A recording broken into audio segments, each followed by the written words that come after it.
Most of the time, when people call the prophetic ministry, a lot of people have this idea that the prophet is able to just quickly come up with words and prophecies to give them solution, to their situation or whatever they're dealing with. I want to deal with this issue because we are getting a lot of calls in the ministry. People asking questions concerning the 2012 election for America. The United States of America will be voting at some point this year to elect a new president. And a lot of people have been calling the ministry and asking the question of what is God saying about the election this year. I want to say some things here very frankly. Listen, it's important for us to pay attention to something.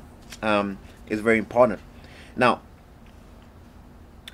the soul of America is sick. All right, the spiritual, the spiritual atmosphere, the soul of this nation is sick, and is on a dialysis. This nation is on a last drip bag, and on a slow descent into the abyss of no return. We're on a last drip bag to hell. All right, we are descending into an abyss of no return, and that descent has begun. And we created this whole problem. Okay, so people call the ministry because they want to know what God's saying with this nation.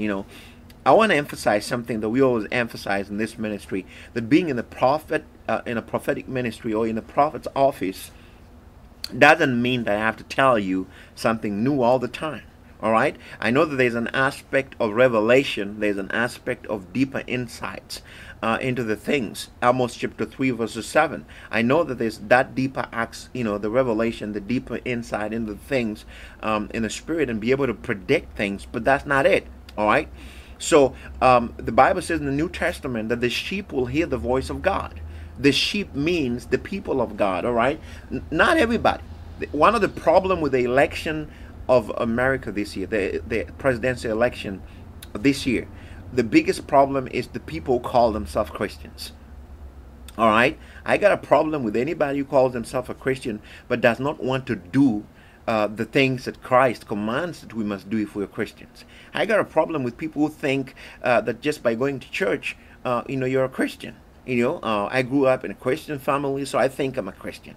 I got saved in age 3, but then you walk like the devil. Has nothing to do with Christianity. And so we got a lot of people out there, even a tree or a dog can proclaim to be a Christian. Listen, I'm going to say this here boldly. If you take the word Christian, if you take the word Christ out of the word Christian, if you take the word Christ out of the word Christian, you remain with 3 letters there. I-A-N. And that abbreviates this. I am absolutely nothing. Let me repeat.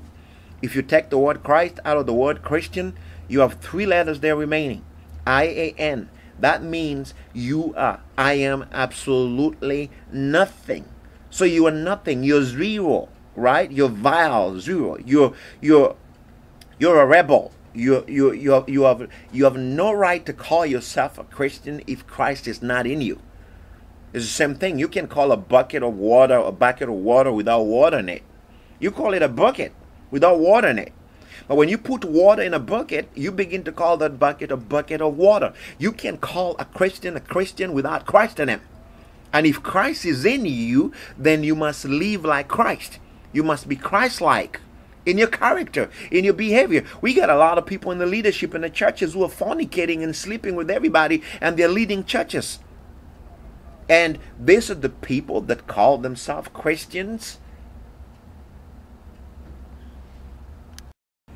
Listen, there's a distorted view out there of what people think Christian is. All right, if you're a Christian, you'll do what Christ commands. And Jesus said, don't call me Lord, Lord, and not do the things that I asked you to do. All right, and one of those is living righteously and pure in this absurd and depraved time that we are living in. You got to live how Christ would have lived on this earth. You're a follower of Christ, you're a disciplined follower of Christ, and you live Christ-like. Get away from the professors who don't possess Christ. but they want to call themselves Christians. Now, these are the people that are going to make this election this year very difficult, because they think they're Christian. They have a mental view of themselves as Christians, but they live filthy, reprobate, perverted lives. And Christ will look to them and say, "Depart from me, I never knew you, workers of iniquity." Now, these are the people that are going to make Christianity in this nation a problem.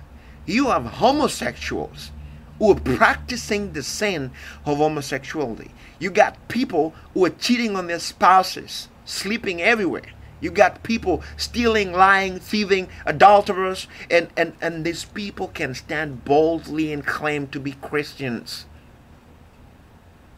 And their views is actually shown on how they vote. And you're going to see that this year. But let me get back to the important question that I've been asked, to talk a little bit about the election for 2012, for the presidential election here in America, 2012. I'm going to say again, America is sick, all right? The soul of America is sick and is on dialysis. You're on a last drip bag and you're descending to hell quick. Now, God needs a man to rise up. In any time there's a decline in any society, what God does is that He brings forth a man, all right? He looks for a man that will make a difference, all right? And in this time, God's looking for a man that will make a difference, that will bring the difference, the man who will make the difference. Listen, in 2009, I had a talk, and the talk that I had with my wife, we were in Kenya. We were doing some missions down there, and we were talking about the election that were proceeding in America.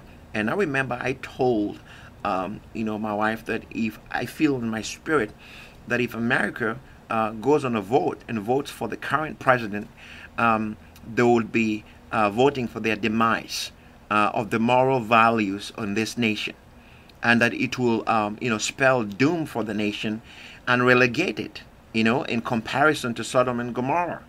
In a value system, and the moral fabric of this society began to be downgraded, all right, at that time. And I remember speaking with her and saying that I feel that the nation has made a mistake to elect somebody that's going to spell doom for the nation, somebody that's going to relegate this nation to the ancient paths of Sodom and Gomorrah. And I spoke about these things. I said, if they elect this president, then what's going to happen is that the moral fabric of this nation will be changed forever. And this nation will begin to descend, and disintegrate into an oblivion, all right, into depths that it cannot return back to where God had it with the founding fathers, all right. And so, I'm going to talk a little bit about the choice that God asked for this nation, because people have been asking me what's God saying, and while I've been praying, God has said this, and this is what God has said. So don't call me and saying, "Oh, why you?" God spoke it. If you have a problem, talk with God. Don't call me. Talk with God. I hear from Him and I speak what He tells me. And if you have questions about what God says, go on your knees. Build the biggest ship you can find and fly up to space and try to meet with Him and ask Him the question. I'm just a mouthpiece to speak for Him. You got a problem with that? Fly up there. You got big spaceships here. Just fly up there and meet with Him and ask Him the questions. He spoke to me and I speak what He tells me. Now, if you got a problem with that, face Him. Go to the unapproachable Son and seek for a discourse with God.